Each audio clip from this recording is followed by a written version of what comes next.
তাহলে অসুস্থ গোলাপ নিয়ে কবি কি observation, what is his philosophy, observation of life and what is shared in a very very কি বলবো আমরা যে টাইনি একটা পয়েম, ছোট্ট কবিতার মাধ্যমে তিনি, বাংলায় কথা আছে বিন্দুর মাঝে সিন্ধু, বিন্দুর মাঝে সিন্ধু, অনেক ছোট কবিতায় ছোট একটা কোটেশন, ছোট একটা সেন্টেন্সে ফিলসফাররা কবিরা অনেক পাওয়ারফুল মেসেজ দিয়ে থাকেন।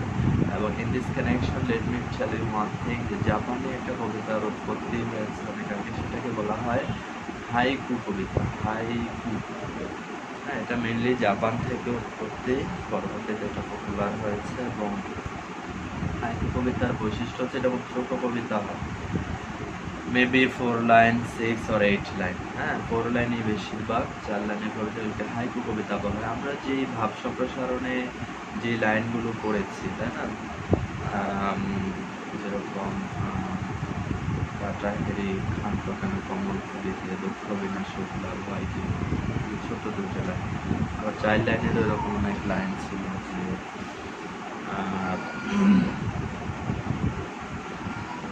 কেরোসিন শিখা বলে মাটির প্রদীপে ভাই বলে ডাকো যদি গলা দেব টিপে, হেনকালে আকাশিতে উঠিলেন চাঁদা, কেরোসিন শিখা বলে এসো মোর দাদা, তাই না। তাহলে মাটির প্রদীপকে এগুলো হাইকু কবিতা, অর্থাৎ সেগুলো কি হবে, একেবারে ছোট্ট কবিতার মধ্যে বড় বড় মেসেজ দেওয়া হয়, তো এগুলো অনেক পপুলার হয়েছে। মানুষ আসলে অল্প কথায় বেশি মেসেজ পেতে চায়, কম সময় পড়ে বেশি শিখতে চায়, সেই লক্ষ্যে হাইকু কবিতা। তো আমার এখনো মনে আছে যে ঢাকা বিশ্ববিদ্যালয়ে আমি প্রথম যেদিন ক্লাসে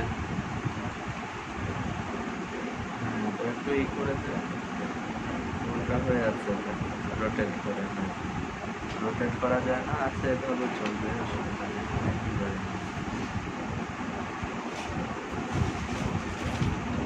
আমরা যেটা বলছিলাম হাইকু কবিতা, তো সেখানে বিন্দুর মাঝে সিন্ধু, what I remember in my very first class of Dhaka ইউনিভার্সিটিতে, আশরাফ স্যার ছিলেন আমাদের, কবি আশরাফ তাকে বলা হয়। তিনি পরবর্তীকালে ময়মনসিংহে যে নজরুল বিশ্ববিদ্যালয়, সেটা ভাইস চ্যান্সেলর হয়েছিলেন এবং সেই বিসি অবস্থায় স্যার ইন্তেকাল করেছিলেন। স্যার একটা কবিতার লাইন ক্লাসে বলেছেন, বেশি বড় হয়ে যাচ্ছে আলোচনা, যে একটাই তো মোমবাতি তুমি তার দুধারি জ্বেলেছ, না হে তার ছোট করতে হবে। স্যারের কবিতার লাইনটা ছিল এরকম, একটাই তো মোমবাতি তুমি তার দুধারি জ্বেলেছ, এটা স্যার বললেন যে এটা একটা কবিতা, একটাই তো মোমবাতি তুমি তার দুধারি জ্বেলেছ। তো এটা ফিলসফিকে খেয়াল করেন যে সেখানে মোমবাতি সাধারণত কি করি আমরা, এক পাশে সলতে বলে, সুতা বলে, ওটাতে আমরা আগুন জ্বালাই, ঠিক আছে, তারপরে এটা আলো দেয়, তাপ দেয়। কিন্তু কেউ যদি মোমবাতির দুই দিকে, সুতার দুই প্রান্তে আগুন জ্বালায়, তাহলে এটা কি হবে, তাড়াতাড়ি শেষ হয়ে যাবে না, অপচয় হবে না, মিস ইউজ হবে না। তো এই জন্য আমরা বলে থাকি যে জীবনটা ক্ষণস্থায়ী, এটাকে সুন্দরভাবে ম্যাক্সিমাম ইউজ করতে হবে। জীবনকে দুই দিকে যদি আগুন ধরা যায়, তাহলে জীবন নষ্ট হয়ে যাবে। হ্যাঁ, এরকম একটা মেসেজ এখানে দিয়েছে। তো আমার এই কথাগুলো বলার উদ্দেশ্য হচ্ছে, আজকের যে আমাদের কবিতা আমরা পড়বো, সেটা হচ্ছে মূলত একটা ছোট কবিতা, অনেকটা হাইকু কবিতার স্টাইলে। কিন্তু আমি এটা বলতে চাই, বোঝাতে চাই যে এই কবিতার যে মেসেজ থিম, এটা কিন্তু গুরুত্বপূর্ণ, এটাকে কিন্তু অবহেলা করার সুযোগ নাই। তো আমরা কবিতার ভিতরে প্রবেশ করব। তিনি একটা অসুস্থ রুগ্ন একটা রোজ দেখতে পেলেন, সেটা দেখে তার যে অনুভূতি, কি বলছেন, ও রোজ thou art sick, the invisible worm, the invisible worm, সে কি করেছে, that flies in the night in the howling storm, has found out thy bed of kingdom joy, and has dark secret love, does thy life destroy, does thy life destroy. তাহলে বলছে যে হে সুন্দর ফুটন্ত গোলাপ লাল গোলাপ, তোমার মধ্যে একটা ইনভিজিবল ওয়ার্ম ঢুকে গেছে। ওয়ার্ম অর্থ কি? পোকা। ওয়ার্ম অর্থ পোকা, কীট, তাই না?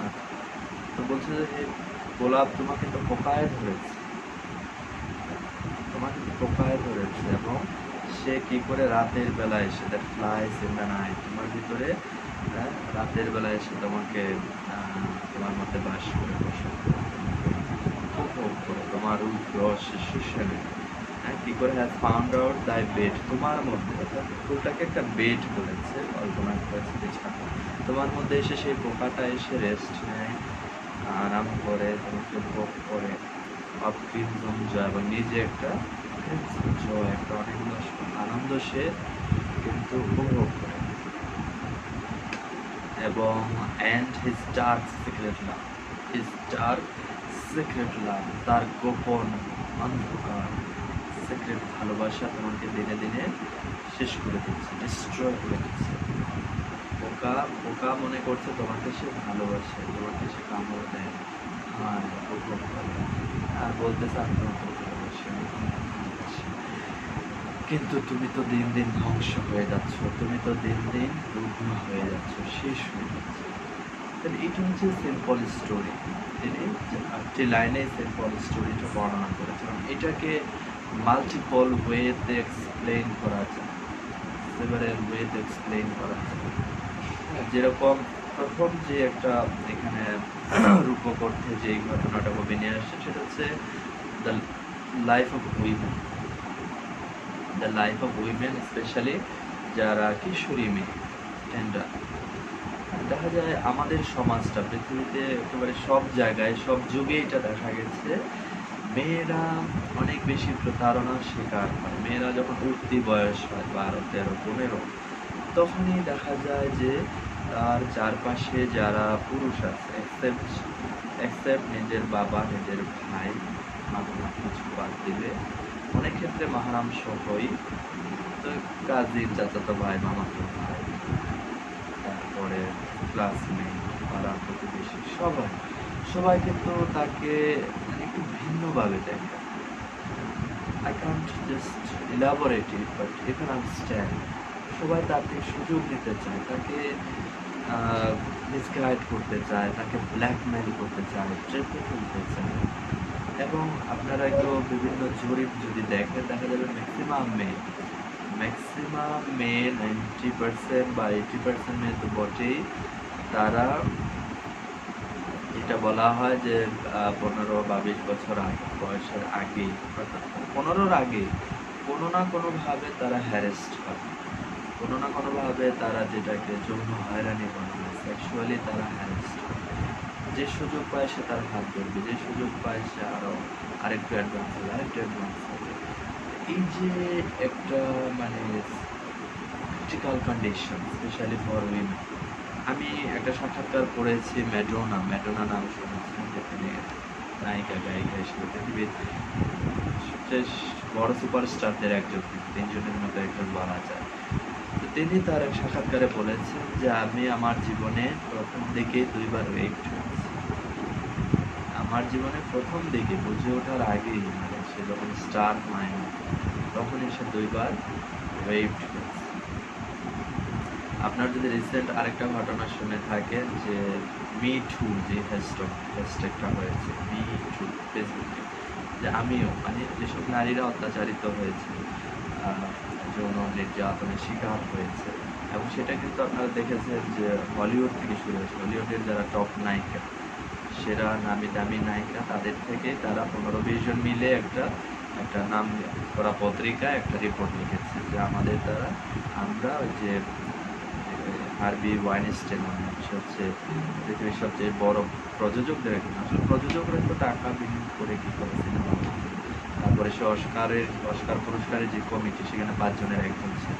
তো সব মিলিয়ে সিনেমা জগতে তার, মানে তাকে একেবারে কিং বলা যায়, তো দাপট, বয়স 63 বা 65। তো তার সম্পর্কে তারা লিখেছে যে এই লোকটা দ্বারা আমরা 15 জনেই সেক্সুয়ালি আমরা হ্যারাস্ট হয়েছি, সে আমাদের ভিক্টিমাইজ করেছে। তারা যখন এটা লিখলো, তখন দেখা যায় অনেকে লিখতেছে, আরেকজন বলতেছে আমিও, আমাকেও সে নির্যাতন করেছে, আমাকেও করেছে। এভাবে প্রায় প্রথম সারির ৩০০ নায়িকা তারা কিন্তু একই লোকের দ্বারা ভিক্টিমাইজড হয়েছে, ক্ষতির শিকার হয়েছে।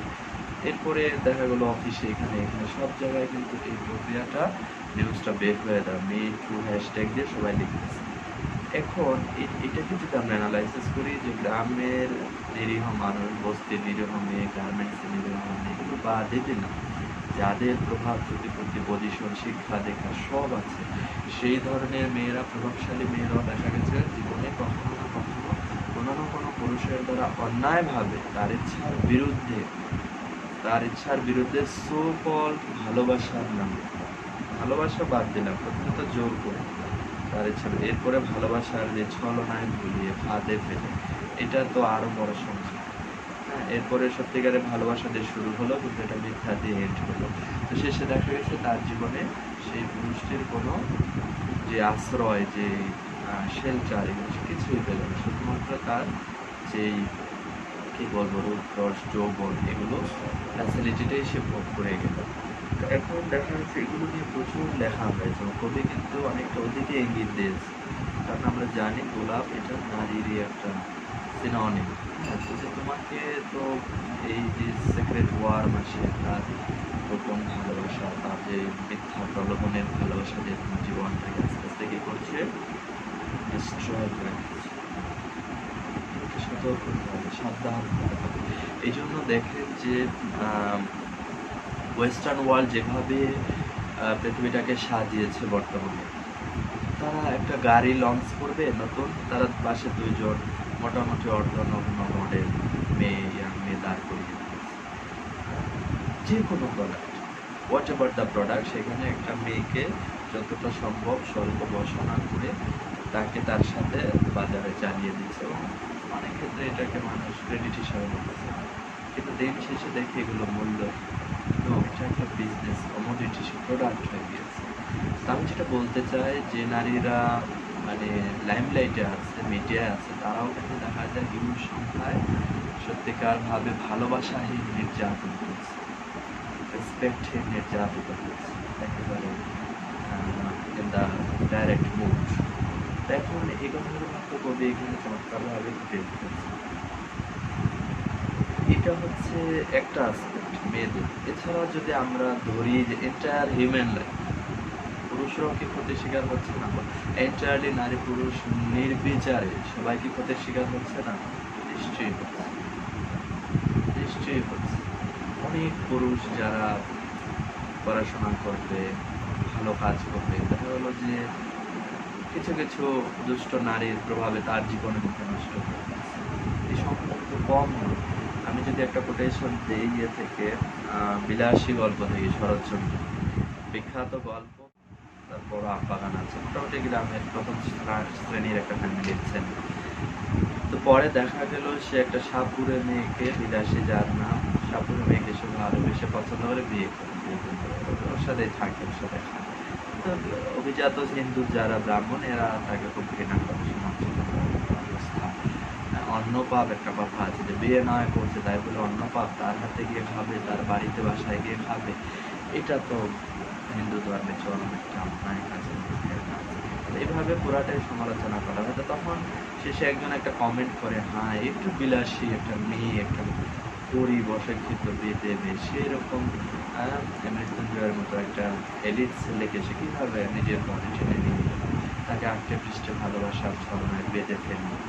যাই হোক, তখন ওখানে একটা লাইন বলে যে, যে নারীরা এমনি করিয়া পুরুষকে নিচে টানিয়া নামায়, তাহারা কি তাহাদেরকে উপরে ঠেলিতে পারে না? আমি আবার বলছি, সেখানে একজন কমেন্ট করে, যে নারীরা এমনি করে একটা অভিজাত শ্রেণীর ছেলেকে নিচে টাইনা নামায়, তারা কি এরকম করে কোনো পুরুষকে উপরে ঠেলিতে পারে না? তো যাই হোক, সেখানে কথাটা কটাক্ষ করে বলা হয়েছে, বিলাসীকে আমরা পাঠকরা পছন্দ করি, কিন্তু আমি যেটা বলছি, কেস কিন্তু এরকম আছে, এরকম কেস আছে যে যারা সোকল মডার্ন মেয়ে, যারা নাচ গান কিন্তু তাদের দ্বারা কিন্তু অনেক ছেলেরা জীবনের পথ হারাচ্ছে। সংখ্যা এটা কম, ছেলেদের দ্বারা বেশি মেয়েরা ক্ষতিগ্রস্ত হচ্ছে। আবার মেয়েদের দ্বারা অল্প সংখ্যা হলেও 20% ডিরেইল হচ্ছে পড়াশোনা ক্যারিয়ার সবগুলো থেকে, নাম্বার ওয়ান। সেকেন্ড যেটা বলবো যে আম, আম, বিয়ের পরে, বিয়ের পরে দেখা যায় একটা 80% ছেলে, আমি বলবো 80% ছেলে তার মা বাবার সাথে দূরত্ব হচ্ছে, একসাথে থাকতে পারছে না, বা দূরে থাকলেও যে পরিমাণে খোঁজ খবর নেওয়ার দরকার, টেক কেয়ার করার দরকার, তার 10% বা 20% কিন্তু ছেলেরা পাচ্ছে না। এখন নিশ্চয়ই এতে ছেলেদের দুর্বলতা আছে, তাদের সেন্সিটিভিটির ঘাটতি আছে, তবে এটা কিন্তু বলতে হবে এর একটা বড় অংশই তাদের যে ওয়াইফ, তারা এখানে একটা ব্যাড রোল প্লে করে।